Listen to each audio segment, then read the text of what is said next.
Hermanos, hermanas, buenos días. Mi nombre es Germán Oliva. Vamos a continuar con nuestro estudio del libro de Doctrina y Convenios. En la clase anterior vimos el sacrificio de los santos, de los hermanos de la iglesia que dejaron la ciudad de Fayette y de Colesville, porque el Señor les dijo que se dirijan hacia el oeste. Entonces ellos abandonaron sus casas, dejaron sus propiedades, dejaron sus vidas. Y también comparábamos con lo que ahora podría decirnos que un líder podría decir, ¿sabe qué? Tienen que salir todos de esta ciudad, habíamos dicho en la clase anterior, y tienen que irse en la otra ciudad. Entonces alguien podrá decir, no, pero mi trabajo, mi casa, mi carro, mi esposa. Entonces, al fin y al cabo, no todos salen, ni todos siguen este llamado del profeta de salir y rumbo al oeste con dirección a Ohio, a Kirtland. Uno de ellos que no sale ni obedece a este llamamiento se llama James Colvin, que hablamos de la clase anterior. Este hermano James fue llamado a ser un misionero, a predicar el evangelio en el lado oeste. Pero él dice, no, hermano Smith, yo no acepto ese llamamiento porque yo allá no voy. Básicamente fue eso. Pero sí hubo un hermano que aceptó el llamamiento. En 1831 fue llamado Edward Patrick como obispo de la iglesia. Aplicado a nuestros días sería como el obispo presidente de la iglesia, lo que es el hermano Gerald Cousin.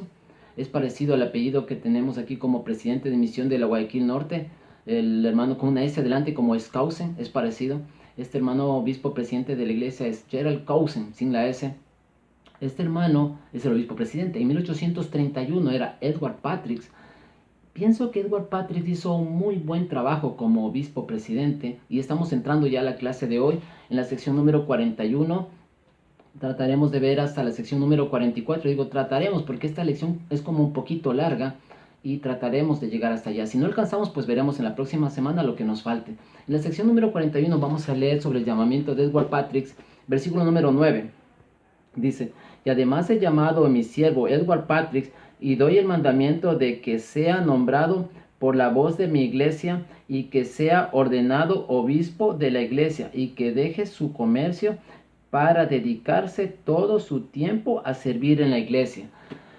Wow, entonces mira que no solo acepta el llamamiento, sino que el Señor le llama, sino que también el Señor le dice que deje su trabajo, que deje su comercio. Él lo que hacía es vender sombreros y él le dice, deje su trabajo. ¿Y él qué hace? Deja su trabajo. Es como si aplicado en nuestros días el obispo le dijera a una hermana de la iglesia, le dijera, ¿sabe qué, hermana? Usted ha sido llamada a ser presidenta de la sociedad de socorro, pero si tiene un trabajito por ahí, abandone. Si tiene una profesión, abandone. Si tiene un trabajito, un proyecto por ahí, abandone. No haga nada. Solo dedíquese a que las hermanas de la sociedad de socorro estén activas. O un hermano decirle, ¿sabe qué? Deje su trabajo y dedíquese a la iglesia. Duro, ¿no? Pero finalmente Edward Patrick acepta este llamamiento y sí, abandona su trabajo. Aquí podríamos pensar sobre la escritura que dice que cada obrero es digno de su salario. Él se dedica directamente para la iglesia. Y pienso que hizo un buen trabajo. El problema, por decirlo problema, es que en ese tiempo había una confusión. La confusión era que iban llegando muchos miembros a Kirtland. De hecho, José Smith llega en los primeros días de febrero junto con Emma Smith. El apellido de soltera es Emma Hill. Llegan su familia, de la familia Smith, y junto con los hermanos de la iglesia se dan cuenta, o sea, se ponen felices porque la iglesia ya había crecido, había muchos miembros. De hecho, el hermano José Smith ya no da las profecías a una sola persona, como revelación dada a José Smith, a Sidney Rigdon, revelación dada a José Smith para tal persona, ya no da solo para una persona, las revelaciones ya da para toda la iglesia. El problema era que ya la iglesia había crecido, tal vez tenían 200 miembros y seguían llegando a Kirtland, y cada uno de estos miembros pensaba diferente porque era converso, es obvio, y traían la iglesia o las ideas que tenían de otras iglesias para aplicarlo en la iglesia. Entonces era toda una confusión. El hermano José Smith, el presidente de la iglesia, trataba de tener un solo conocimiento, una sola voz, pero ese era el trabajo que tenía que hacer en la iglesia. Y fuera de la iglesia había una gran oposición, que será más difícil todavía, porque le perseguían a la iglesia, o sea, le querían matar a José Smith. De hecho, le sacan de su casa a José Smith, y esto sabemos por revelaciones en contexto. Le sacan de su casa a José Smith, le botan brea, y en la brea le botan plumas. O sea, un maltrato total. ¿Por qué hicieron eso? Bueno, vas a encontrar información en internet un montón en contra de que por qué hicieron eso. De hecho, actualmente si tú entras a buscar de José Smith, vas a encontrar muchas cosas, que él fue un hombre malo, que fue un terrible, que fue lo peor de lo peor, se inventó todo, o sea, en ese tiempo había también esto, pero también había gente que lo aceptaba como profeta, o sea, como actualmente. Ese problema, o en ese tiempo, era una confusión bien grande.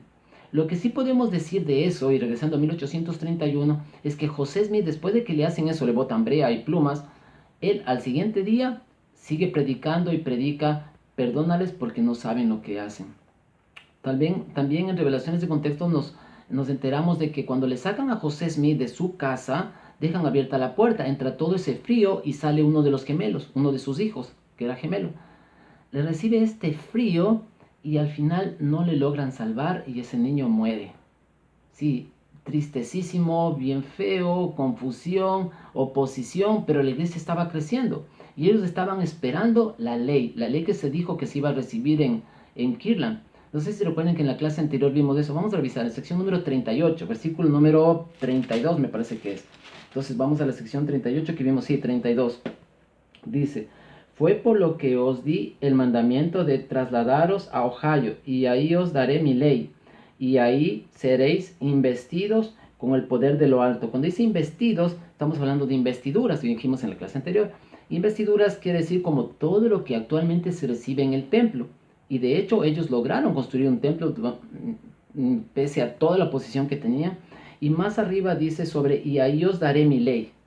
Ahí daré mi ley. En el versículo, en la sección número 41, versículo número 5, me gustaría leer el versículo número 5, dice, el que recibe mi ley y la guarda, tal es mi discípulo. Y el que dice que recibe mi ley y no la guarda, no es mi discípulo, y será expulsado de entre vosotros. La ley venía. ¿Qué ley era? La sección número 42. La sección número 42 es una revelación dada a José Smith en Kirtland, Ohio, pero esta revelación fue dada en dos partes. Son dos secciones, en 2 días diferentes. La una sección o una revelación fue hecha hasta el versículo número 69, y permítanme leer el versículo número 69, dice, elevad vuestros corazones y regocijaos, porque a vosotros se os ha dado el reino, o en otras palabras, las llaves de la iglesia. Hasta ahí iba la primera revelación. Y otros días, o después de 2 o 3 días, recibe la otra parte. Y él las dos revelaciones le hace una y le hace la sección número 42. Y la sección número 42 tiene 93 versículos. Es una de las secciones que tiene más versículos, aunque la que tiene más versículos para mi manera de ver es la sección 124, que tiene como 145 versículos. Eso sí es bastante. 145 versículos, la sección 124 me parece que es. Yo creo que esa es la más grande. Pero esta de la sección número 42 es grande porque tiene 93 versículos. De hecho, yo les aconsejo para estudiar esta sección que podamos revisar el resumen de la sección. Digo que podamos revisar, o ustedes pueden revisar en sus casas, porque no creo que podamos ver toda la clase, esta sección, porque tiene bastante material y es bastante difícil de aprender todo esto. Porque la sección número, a ver, el resumen, ¿saben dónde queda el resumen, verdad? Hemos visto en clases anteriores que tenemos el encabezado, que es el datos históricos, y el resumen. En la sección número 42 el resumen empieza como 1-10, eso quiere decir del 1 al 10 los élderes son llamados a predicar el evangelio, a bautizar conversos y a edificar mi iglesia. Del 11 al 12 va diciendo, entonces va diciendo por temas. Y es una forma buena de estudiar esta sección. Es como sabemos que en la sección en el versículo número 30, como hasta el versículo número 42, nos habla sobre una ley, la ley de consagración, y es la parte polémica de la clase que vamos a tomarla. Los hermanos de la iglesia lo que querían saber es cuál sería su comportamiento ante las personas que no eran miembros de la iglesia, que eran opositores de la iglesia, ante la ley de consagración. ¿Cuál era su comportamiento ante los hermanos, los opositores, al frente de la ley de consagración? Otra cosa que ellos querían saber es que se les da la ley, o sea, querían saber la ley para gobernar la iglesia. En Doctrina y Convenios 20 ya habíamos estudiado en clases anteriores sobre la ley para gobernar la iglesia, o sea, lo que yo llamo religión, o sea, las leyes para gobernar, la política para hacer las cosas. Eso es lo que también estaban esperando, la ley para gobernar. De hecho, esta clase es mi ley para gobernar la iglesia, así se llama esta clase, mi ley para gobernar la iglesia. Y eso es lo que se recibe en esta sección número 42 y en toda la clase. Más en la sección número 42. Otra cosa que los hermanos de la iglesia querían saber es que cuál era el procedimiento para los hermanos que iban llegando, porque ya iban llegando, cómo podían ayudarlos a los hermanos que iban llegando a Kirtland, cómo era el procedimiento. Y también querían saber sobre el procedimiento de los hermanos, o mejor dicho, de las familias que tenían miembros en la misión. Por ejemplo, el padre de familia estaba sirviendo en la misión y no tenían un sustento en la familia. Entonces, ¿cuál era el procedimiento para estas familias? Miren, son como 4 cosas que ellos querían saber. Y además, una quinta cosa que ellos querían saber es que si ellos iban a vivir en comunidad o en diferentes partes. Esto de comunidad en Kirtland ya había. Y ojo, lo que estoy diciendo, ya había una unidad que se llamaba unidad familiar. Ellos eran algunas personas que vivían como familia, como todos cosas en común, o sea, eran cristianos. Porque en el tiempo de Jesucristo, y esto viene del tiempo de Jesucristo, los apóstoles ya vivían este tipo de consagración, entre todos eran iguales. Vamos a leer ese versículo que es muy bueno, es uno de mis versículos preferidos. Hechos capítulo 4, versículo 32. Dice, y la multitud de los que habían creído era uno en corazón y uno en alma. O sea, era una sola persona en corazón y alma, tenían una sola voluntad. Luego dice, y ninguno decía que era suyo nada, o sea, no es que es mi carro, mi casa, no. Porque, y repito esta parte, ninguno decía que era suyo nada de lo que poseía, sino que tenía todas las cosas en común. Tenían todas las cosas en común. O sea, no es que ahora último en la restauración de la iglesia en Doctrina y Convenios 42 que se inventó la ley de consagración. No, no. Esto ya se vivía antes. Ya vivían antes de esta ley de consagración. En la sección número 42, cuando ellos entregan la ley, vamos a empezar a leer la sección número 42. Empezaremos con el versículo número 1. A estudiarla dice, escuchado, élderes de mi iglesia, que os habéis congregado en mi nombre.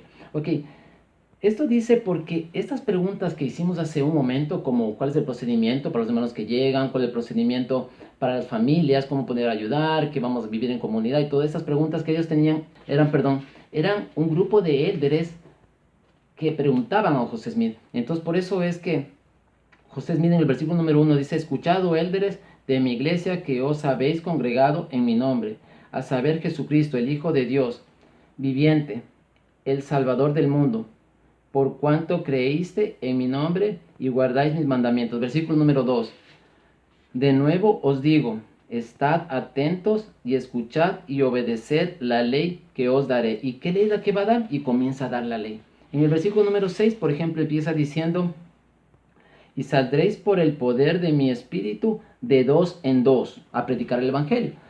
Recuerden que en las secciones anteriores, me parece que como hace 2 clases anteriores, fueron 4 a la misión. Era un grupo de 4. Estaba Oliverio Cowdery, Peter Whitmer, Peter Whitmer. También estaba Pralo Pratt y Ezra.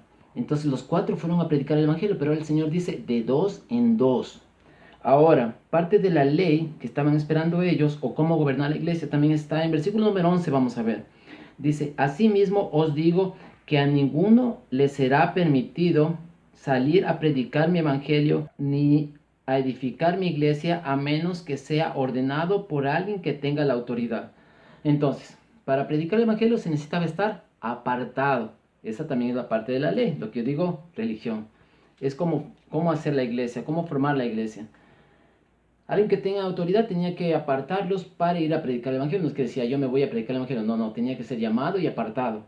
En el versículo número 12 dice algo interesante, como casi al final dice, enseñarán los principios de mi evangelio que se encuentran en la Biblia y el libro de Mormón. Recuerda que eso es lo que tenían como evangelio. No tenían doctrina y convenios.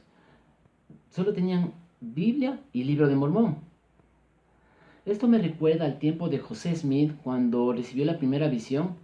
Él no, los días difíciles de su juventud, que él habla como desde los 14 hasta los 17 años, que él no recibió ninguna revelación, no tiene ninguna revelación, tampoco tenía el libro de Mormón, solo tenía la Biblia, y él se le hizo muy difícil, pero aún salió adelante. No tenía el sacerdocio, no tenía el bautismo, no tenía nada de esto José Smith, pero sin embargo, él pudo salir adelante. ¿Qué ellos tenían ahora? Ellos tenían la Biblia y el libro de Mormón. Ahora nosotros tenemos Doctrina y Convenios, y de hecho estamos estudiando Doctrina y Convenios, tenemos más información, tenemos los discursos de nuestros líderes en vivo, directamente de la conferencia general, y tenemos mucha información que podemos enseñar. Ellos no tenían tanta información. ¿Se acuerdan que cuando dice el libro de Mormón, en el año pasado cuando estudiamos el libro de Mormón, dijimos que fueron traducidas de las planchas menores? Faltan las otras planchas mayores, o sea, tenemos aún todavía más conocimiento por aprender. Pero lo que tenemos es esto ahora. Biblia y libro de Mormón tenían ellos, nosotros tenemos doctrina y convenios, tenemos más escrituras y consejos de los líderes. Y con esto tenemos que salir. En la sección número 42, si la seguimos estudiando, tenemos, luego habla como de mandamientos. En el versículo número 18 dice, no matarás. Versículo número 20 dice, no hurtarás. Versículo número 21 dice, no mentirás. El versículo número 22 y 23 es uno de los favoritos de las hermanas. Ya van a saber por qué. Luego cuando lean van a decir, ah, sí, sí, es uno de mis favoritos. Van a ver. El versículo 22 dice, amarás a tu esposa con todo tu corazón y te allegarás a ella y en ninguna otra. El 23, y el que mirare a una mujer para codiciarla, negará la fe y no tendrá el espíritu, y si no se arrepiente será expulsado. Versículo 4 dice, no cometerás adulterio. Versículo número 27, oirás este. El 27 dice, no hablarás mal de tu prójimo, oirás. Ahora el 29 también dice algo más, dice, en el medio del 28, el que peque y no se arrepiente será expulsado. En el versículo número 30 empezamos a hablar de la ley de consagración. Y para empezar a hablar de la ley de consagración yo quisiera tener una previa preparación. Primero pienso que tenemos que leer el versículo número 55 para entenderla mejor, la ley de consagración. Nos saltamos al versículo número 55 y lo regresaremos al versículo número 30. El 55 dice, y si obtienes más de lo necesario para tu sostén, lo entregarás a mi almacén para que todo se haga de acuerdo con lo que he dicho. Todo lo que se haga. O sea, ¿recuerdan ustedes de la viuda pobre que contó la parábola a Jesucristo? Que dio unas pocas monedas, que esas monedas eran más de lo que los otros habían dado, porque los otros habían dado del exceso que tenían, de lo que le habían sobrado, pero la viuda dio de lo que tenía. Bueno, la ley de consagración es del exceso. Tienes que dar de lo que te sobra. Esa es la ley de consagración. Y ahora, ¿qué es lo necesario? ¿Cómo podemos saber hasta dónde es lo necesario para que lo que quede, el extra, regale a la iglesia? Vamos a saltarnos a la sección número 49, cuando estamos hablando de los lamanitas florecerán. Versículo número 1 dice, pero antes de que venga el gran día del Señor, o sea, antes que se acabe el mundo, antes que venga el Señor en segunda venida, Jacob prosperará en el desierto, o sea, Israel, y los lamanitas florecerán como la rosa. Cuando enseñó esto el elder González, leyó una cita del presidente Kimball, dijo que florecerán los lamanitas es tener todas las cosas necesarias que tienen. Y añadió, ¿necesario es tener un carro? Luego dijo, no, tal vez necesario es tener 2 carros. Y ahora yo digo, tal vez necesario es tener 4 carros para el papá, para la mamá y para los hijos que están creciendo. Es todo lo que la ciencia da. Todo lo que la ciencia da. ¿Y qué es lo que da la ciencia? Bueno, cuando enseñó esto Elder González, no había internet. Y internet en una casa es como no tener luz eléctrica. O sea, es súper necesario tener internet. O ahora tenemos televisiones, escúchame, televisiones inteligentes. Son más inteligentes que las anteriores y más flaquitas que las anteriores. Ahora también tenemos teléfonos inteligentes. Y tenemos mucha tecnología. Y dice, toda la ciencia da, todo lo que la ciencia da. Ahora, cuando hablamos de lamanitas, estamos hablando de Ecuador. Ecuador es un país lamanita. Cuando hablamos de lamanitas, también estamos hablando de miembros y no miembros. En el Ecuador, por ejemplo, cuando compras una casa, tú tramitas tus escrituras o tienes tu título de propiedad, que le registras en el registrador de la propiedad. Y es como dices que es tuyo, tienes un papel. Tal vez en otro país sería solo una factura diciendo, mira, este papel, esto es mío. Lo que trato de enseñar es que todos siempre podemos dar algo. El dinero no es malo, o sea, para nada es malo. El que dice que el dinero es malo, a ver si le regalo un carro del año para ver si dice que está mal. El dinero no es malo. Las escrituras dicen que el amor al dinero es lo malo. Hay personas que tienen mucho dinero y lo que hacen es... Bueno, escuché una historia, bueno, realmente algunas historias y quiero compartir 2 de ellas. Había una señora que trabajó tanto, tanto, tanto que hasta en su vejez trataba de ganar centavitos y reunía y vivía en hotel tras hotel para no pagar tributos, para ahorrarse en los tributos. ¿Para qué sirvió todo ese dinero? Otra historia de un señor que también tenía mucho dinero y le llegó el momento de morir, porque todos vamos a morir. Le llegó el momento de morir y las personas que estaban esperando o reclamar su herencia, porque decían que tenían derecho, apelaron o reclamaron y la justicia a ninguno de ellos le dio derecho para que tenga su herencia. Porque la justicia dijo, ninguno de ustedes tiene derecho de esta herencia. ¿Y qué pasó? Como dice la canción, ¿qué pasó? Pues se regresó el dinero al gobierno. El gobierno se llevó todo ese dinero. Alguien pudo haber dicho, bueno, ese dinero servía para hacer una fundación de niños huérfanos, de niños pobres, para ayudarles con todo este dinero. Sí, pero no sucedió. Alguien también puede decir, bueno, con ese dinero pudimos haber construido un templo y 4 capillas. Sí, pero no sucedió. O tal vez alguien puede decir, con ese dinero teníamos para muchos hermanos en la misión. Sí, pero no sucedió. O sea, el dinero es importante. Sin dinero no podemos construir templos, capillas. ¿Cómo creen que se construyen? Se necesita dinero. ¿Cómo creen que se mantiene un misionero en el campo misional? Con dinero. El dinero es importante. Lo fundamental es no tener el corazón en el dinero. Hay muchas personas que tienen dinero y lo que hacen con su exceso es poner otra empresa más. Eso está bien, porque de esa forma están ayudando, están dando trabajo a otras personas y están circulando el dinero. Hay alguien que dijo, una campana no es campana, sino hasta que suena. Así mismo, el dinero no es dinero hasta que es trabajado. O sea, no podemos coleccionar dinero simplemente por coleccionar dinero. Hasta en las escrituras, en la parábola de los talentos, dijo, era que le des por lo menos el dinero a los banqueros para que recibas interés. No podemos seguir guardando simplemente para coleccionar dinero, como coleccionar estampitas. No, este dinero es para usarlo. Las personas que tienen mucho dinero y tienen un exceso o una ganancia extraordinaria, pues invierten en otra cosa. Invierten. Y además ellos tienen un presupuesto para ayudar. ¿Por qué? Porque siempre hay momento para ayudar.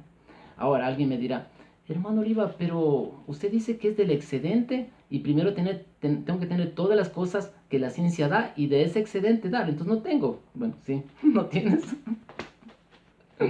No tienes. Pero en el versículo número... Bueno, siempre tenemos para dar. Aunque sea una moneda, ¿verdad? Una moneda en el bolsillo. Y te recuerdas la escritura que hay, el versículo que dice, no dejes que el mendigo haga su petición en vano. Pues ya, dale la moneda. O sea, siempre tenemos para dar. En el versículo número 25 habla de Sión. Sión florecerá. Sión florecerá. ¿Qué quiere decir esto? Yo no sé de dónde viene la idea de que ser iguales en la pobreza. No, no. ¿Vamos a ser iguales? Sí. Vamos a ser iguales, pero en cubriendo todas nuestras necesidades y teniendo todas las cosas que la ciencia da. O sea, en lo de arriba, no en lo de abajo. No sé de dónde viene esta idea realmente, pero esto es Sión, así es Sión. De hecho, vamos a leer lo que es Sión en Moisés 7:18. Y el Señor llamó Sión a su pueblo porque eran uno en corazón y voluntad, y vivían en rectitud, cumplir los mandamientos. Y no habría pobres entre ellos. Entonces, ¿qué es lo que no había?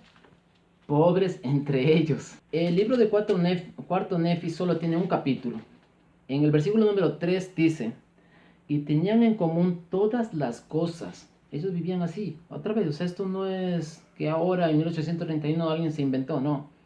Y tenían en común todas las cosas, por tanto no había ricos ni pobres, esclavos ni libres, sino que todos fueron hechos libres y participaban del don celestial. Alma capítulo 1, versículo número 27 dice, y de conformidad con lo que tenían, todo hombre repartía de sus bienes a los pobres. Aquí hay una enseñanza, o sea, tiene que repartir, o sea, para vivir la ley de consagración, el que tiene, reparte. El que no quiere repartir, búsquese otra iglesia. Porque aquí dice, y tenían en común todas las cosas, y todo hombre repartía sus bienes a los pobres y los necesitados, y a los enfermos y afligidos, y no usaban ropa costosa, y eso es lo que quiero enseñar, no usaban ropa costosa, no obstante eran aseados y atractivos, no usaban ropa costosa. ¿Qué quiere decir esto? Bueno, doctrina Germán Oliva, lo que yo entiendo de esto es que no es que no tienes que comprarte ropa de marca, buena marca, porque esto también es un pensamiento económico que si te compras una buena ropa te va a durar más tiempo, que si compras una ropa mala te va a durar poco tiempo y vas a seguir comprando y lo barato sale caro. Entonces, sí puedes comprarte una buena ropa. De hecho, al final dice ser atractivos, ¿verdad? Una buena ropa. Lo que yo entiendo de esto es como por ejemplo, me compro un traje ya para ir a la iglesia, un terno, lo que llamamos aquí en el Ecuador. Me compro un terno y pago 150 o tal vez 200, hasta 300 ya pagaré, así de caro, que me dure ese terno. Pero hay ternos que son de $4,000. De $4,000. Esto sí me parece una exageración total. Si lo que dice la escritura es que tienes que estar atractivo, tienes que estar bien. Con $300, con 150 ya consigues un buen terno, chévere, que te quede bonito. Y las hermanas también, ¿ah? Porque mi esposa me cuenta de que hay carteras de $1,200. La marca no voy a decir. Pero hay copias, y no estoy fomentando las copias, pero se ven igualitas, y $60, $30, $20, $50, no sé, tal vez unos $60 y es parecida. De hecho, los hombres no nos damos cuenta de qué marca es. Yo solo la veo bonita. Tal vez las mujeres dirán, ah, sí, pero esta es una copia. No, los hombres no nos damos cuenta de eso. Solo nos gusta ver que esté bonita. Me parece una exageración $1,200 por un bolsito. Ahora, eso es lo que yo entiendo por usar ropa costosa.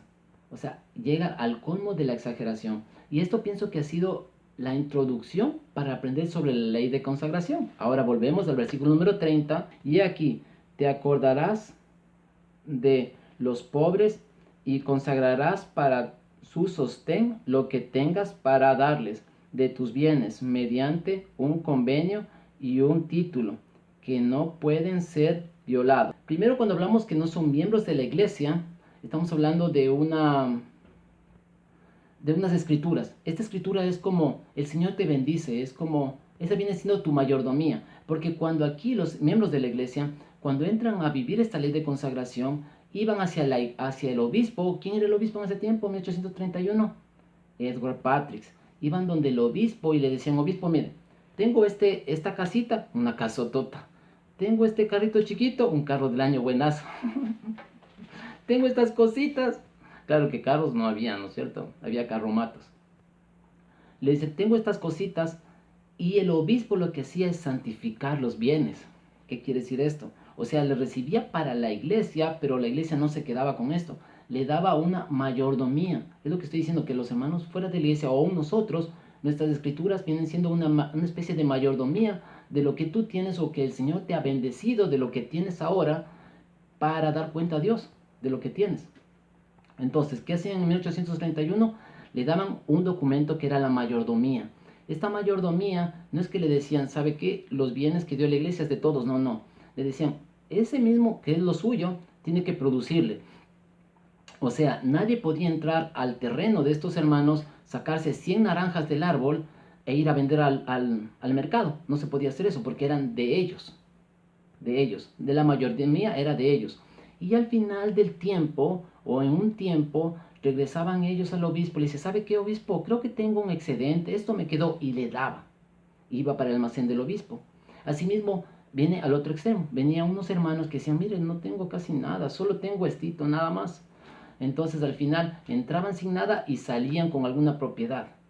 Porque el obispo decía, ok, entonces vamos a dar esto, ¿qué cosa? Mayordomía. Un documento de mayordomía para que ellos puedan producir en ese terreno y devolver. Cuando alguien recibe una ayuda en la iglesia, se espera que pueda devolver el exceso o el extra que puedan hacer. Es lo que se hacía en ese tiempo. Simplemente se le daba un terreno y ellos producían y devolvían a la iglesia el excedente. Es así como funcionaba. Ahora, en el versículo número 34 dice algo interesante. Por tanto, el resto se guardará en mi almacén para suministrar a los pobres y los necesitados, de acuerdo con lo que indiquen el sumo consejo de la iglesia y el obispo y su consejo. Aquí hay una confusión, porque miren, estamos hablando del almacén del obispo. ¿Qué estamos enseñando aquí? Ley de consagración. Cuando hablamos de los diezmos, hablamos de almacén del obispo. Cuando hablamos de ofrendas de ayuno, ¿de qué hablamos? De almacén del obispo. Ok, hay tres cosas. Y hay una cuarta más, que es la ofrenda de ayuda humanitaria. Más dinero, dice. Sí, ¿se han visto, no? Sí, hay que también poner ahí. Sí, también hay que aportar ahí. De hecho, miren, vamos a hacer algo. Vamos a ver un video después de enseñar la ley de consagración, vamos a ver un video, solo es como de 2 minutos y medio más o menos, de una entrega que hace el obispo presidente, habíamos hablado de él, de Gerald Cousin, una entrega, 20 millones y dados de este fondo humanitario, sacado de este fondo humanitario, son 20 millones que da la iglesia, asesorado por Univisa, casi digo, por UNICEF, a las personas vulnerables de recibir coronavirus, que puede ser fatal para ellos. Y esa fue la ayuda. Y ese dinero viene por medio de ofrendas, no, por ayuda humanitaria. Es el papelito donde dice de donativos, hay un lugar donde dice ayuda humanitaria y ahí también hay que dar. Ok, miren. Ahora, la confusión yo veo que existe es, si hablamos de diezmos, hablamos del almacén del obispo. Si hablamos de ley de consagración, hablamos del almacén del obispo. Si hablamos de ofrendas de ayuno, hablamos del almacén del obispo. ¿Qué pensarían ustedes si es que yo cojo la camioneta, pongo 11 quintales de arroz, voy a la capilla y saco los quintales y le digo, tome obispo, aquí está mi diezmo, con los quintales? ¿Qué piensan ustedes? ¿Que el obispo me va a aceptar los 11 quintales o no? Los que piensan que me va a aceptar los 11 quintales, alcen la mano. Es que tiene que aceptar. El obispo no sé qué hará con esos quintales, pero ese es mi diezmo. Él tiene que poner supuestamente en el almacén del obispo, pero estamos acostumbrados de que el hermano da en dinero, y ese dinero es depositado en la iglesia y registrado en la iglesia. Pero ese es mi diezmo. Si el obispo te dice, no, yo no te puedo aceptar eso, ¿cómo que no puede aceptar? ¿Cómo que no lo puede aceptar si es mi diezmo? Tiene que aceptarme, es mi diezmo. Y eso va al almacén del obispo. Hacemos las ofrendas de ayuno. Voy a probar a ver si le doy al obispo eso, a ver qué me dice. ¿Qué hace con el, no sé, obispo, que haga con ese arroz? Pero ese es mi diezmo. Entonces ahí existe esta confusión del almacén del obispo. Actualmente, o bueno, vamos a leer el siguiente versículo, porque el dinero que queda en la iglesia es para construcción de templos y capillas. En el versículo número 35 dice, y para comprar terrenos para el beneficio público de la iglesia y construcción de casas de adoración y edificación de Nueva Jerusalén, que más adelante será revelado. Muy bien, más adelante será revelado la Nueva Jerusalén. ¿Ustedes recuerdan dónde es la Nueva Jerusalén? ¿Dónde la hicieron? En Independence. Muy bien, vamos a ver en las siguientes lecciones. Entonces lo que dice es que aquí necesitaban una casa de adoración, de reuniones, porque no tenían. Entonces ese fondo que va quedando en la iglesia es para la construcción de templos y capillas. Es lo mismo ahora. Versículo número 40 de sección 42 dice, sean todos tus vestidos sencillos, lo que ya habíamos visto. En la escuela dominical, o he visto mucho en Facebook, esto de aquí. Dicen, por ejemplo, yo no voy a compartir mi trabajo, todo lo que yo he hecho, todo el trabajo que he logrado en mi vida, no voy a compartir con la persona, con un vago, que no hace nada. ¿Han escuchado esto antes? Yo he escuchado bastante. Bueno, tienen razón. Porque el que no trabaja no entra en la ley de consagración. Versículo número 42. No serás ocioso, porque el ocioso no comerá el pan ni vestirá la ropa del trabajador. Así mismo del otro lado, ¿verdad? Puede ser del otro lado que haya un doctor que ha estudiado cerca de 11, 12 años más los cursos de capacitación y viene estudiando como más de 15 o 20 años y tiene mucho trabajo y mucha responsabilidad y gana muy bien, pero es mucho dinero para él y tiene un exceso. Ese exceso entra a la iglesia para dar al otro, al pobre. Entonces, el que no está dispuesto a hacer esto, tampoco entra. Tampoco entra, así no como el vago no entra, el otro tampoco no entra porque no quiere dar. Y de paso yo quiero decir algo en esto y asumo la responsabilidad. Hay hermanos que piensan que el dinero es más importante que la sociedad, que la persona. ¿Cómo puede ser más importante el capital que la sociedad? Es interesante esto, ¿no? Otra cosa que podamos decir sobre esto es que José Smith enseñó esta de aquí, ley de consagración. José Smith enseñó que esta ley de consagración es inspirada. No es que es un método ideológico económico para gobernar un país. Eso es otra cosa. Algunos hermanos dicen, no, si habló en contra del socialismo, no, habló en contra del capitalismo. No, no, no. José Smith no habló en contra de nadie. Estuvo en contra, sí, de cualquier ideología, política, gobierno de ese momento, o que se haya, o comunismo, lo que sea, en contra de todo eso, porque esto de aquí es del Señor. No es que esté en contra, sino que cualquier país verá de la forma como se gobierna. De hecho, puede ser democrático y un momento verá un candidato de que le importe más el capital o otro candidato que le importe más la sociedad. Y definitivamente es una democracia y puede ganar una diferente ideología económica que gobierne un país. Pero eso es muy aparte, no es que José Smith habló en contra del socialismo, por ejemplo, o del comunismo, no habló nada en contra de eso. Lo que defendió es sí, es esto, que la ley de consagración viene siendo del Señor, la manera del Señor. Porque, ¿qué más podemos decir esto? De la ley de consagración, que la ley de consagración es para todos y todos podemos dar algo. De hecho, el almacén del obispo, todos somos nosotros el almacén del obispo. Si yo tengo un talento, puedo consagrar a la iglesia. De hecho, debe ser bueno para algo. Entonces, ese algo puedes consagrar a la iglesia. Yo escuché en la misión, principalmente los misioneros gringos, que decían que la misión para ellos es el 10% de su vida. Yo decía, pero ¿cómo? ¿De qué estás hablando? Me decía, como ahora que salen los futuros misioneros, salen a los 18 años, hacen 2 años y cumplen 20 años. De los 20 años, el diezmo es de 2 años, que viene siendo su misión. Entonces han pagado una ofrenda de ayuno, dicen ellos. Pero es como algo que tú puedes dar, puedes servir, puedes dar algo. Ahora, ¿qué más podemos decir sobre la ley de consagración? Bueno, ¿alguien tiene alguna pregunta sobre la ley de consagración? Me imagino que tienen más de una pregunta. Alce la mano, ¿ya? ¿Quién tiene una pregunta? Tal vez una pregunta de... Bueno, si no tienen, yo voy a preguntar. ¿Estamos viviendo actualmente la ley de consagración? ¿Sí o no? ¿Creen ustedes que estamos viviendo una ley de consagración? Recuerden que cuando vas al templo, te dicen ley de consagración, ley de castidad. ¿Por qué? Para en ese momento cumplirlo. Quiere decir que estamos viviendo. Pero ¿cómo se llama entonces la ley de consagración ahora? Yo recuerdo en mi misión que los misioneros, bueno, en mi caso, los hermanos de mi barrio, de donde yo salí, más mi familia aportaban, pero era mínimo lo que se aportaba. Más aportaban los padres de los misioneros gringos.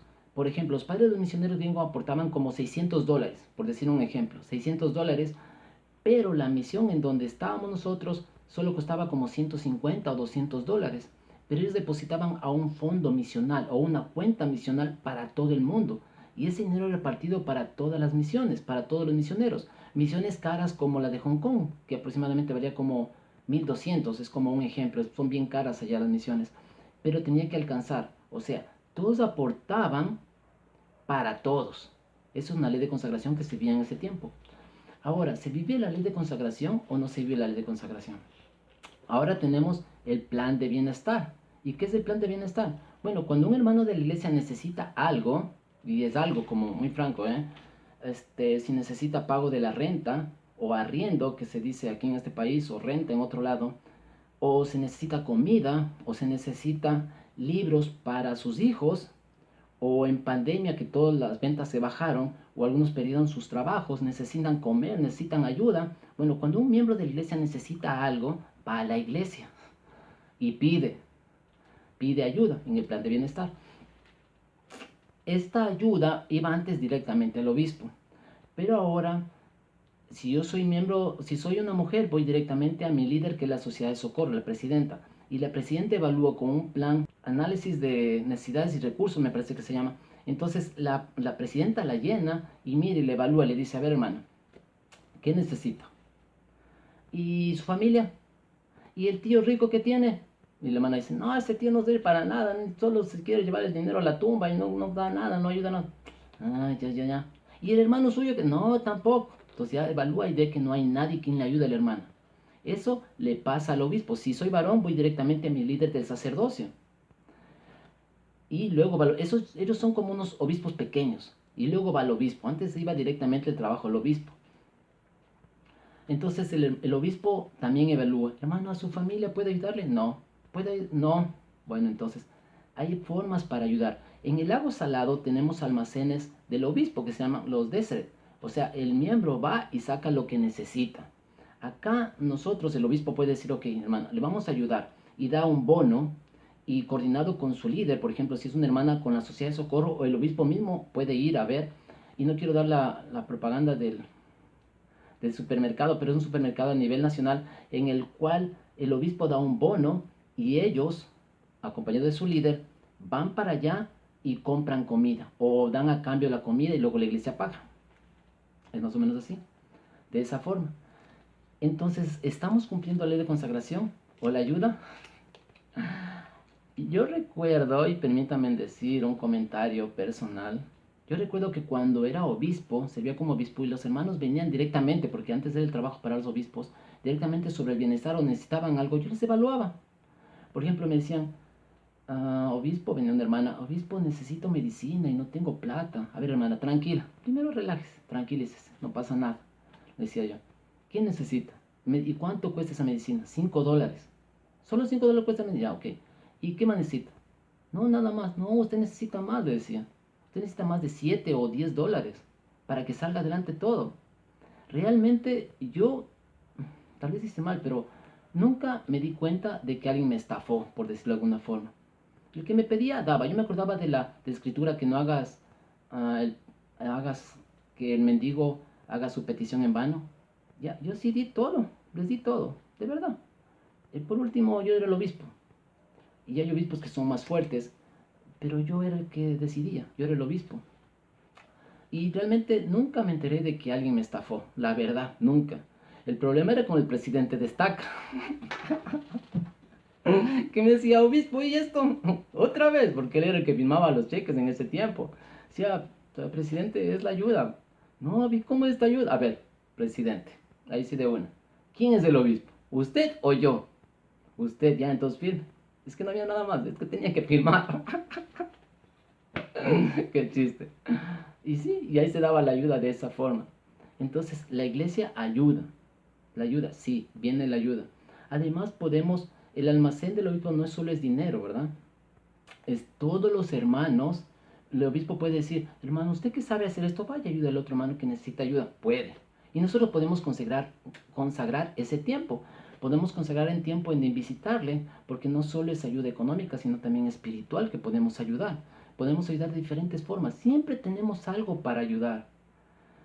Entonces no se olviden de ver este video. Vamos a pasarle después de esta clase. Quiero dar mi testimonio y pasamos de este video. Mi testimonio es que si ayudas a alguien, el Señor te va a ayudar. Por ejemplo, mi mami decía, mi mami no es miembro. Cuando yo me fui a la misión, no era miembro y hasta ahora no es miembro. Mi mami decía que cuando yo me fui a la misión, en la casa nunca faltó comida, nunca faltó nada. Es más, había exceso de comida. Y les invitaban a los misioneros porque ellos eran los que gozaron. Comieron gratis todos mis 2 años.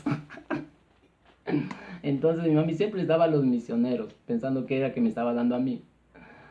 Y siempre había, dijo ella, siempre hubo para dar.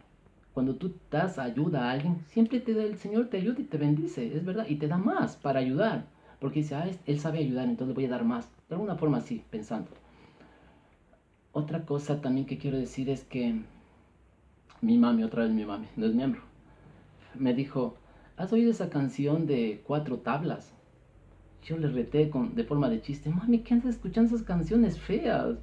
Esas porquerías de canciones, ¿qué estás haciendo? ¿Qué estás escuchando? Y comenzaba a reírse. No, pero sí escucha. Y me hizo escuchar. Efectivamente una canción feísima, una música horrible. Pero la letra decía 4 tablas refiriéndose... Qué chiste, mi mami, cómo se reía.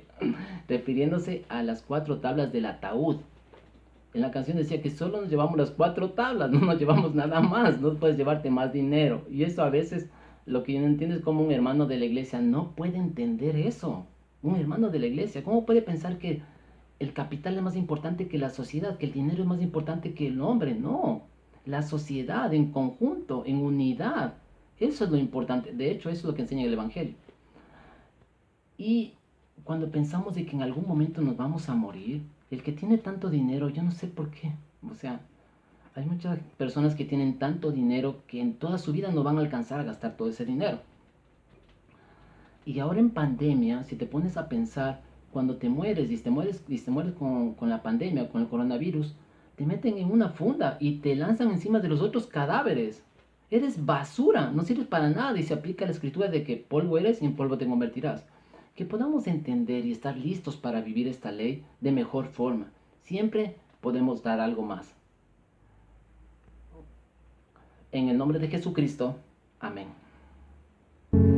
As I have watched the events of the last year unfold, I have been struck by the unprecedented hardships and the life-threatening and life-altering challenges of the COVID-19 pandemic. We know that those most impacted are children and their families in vulnerable communities.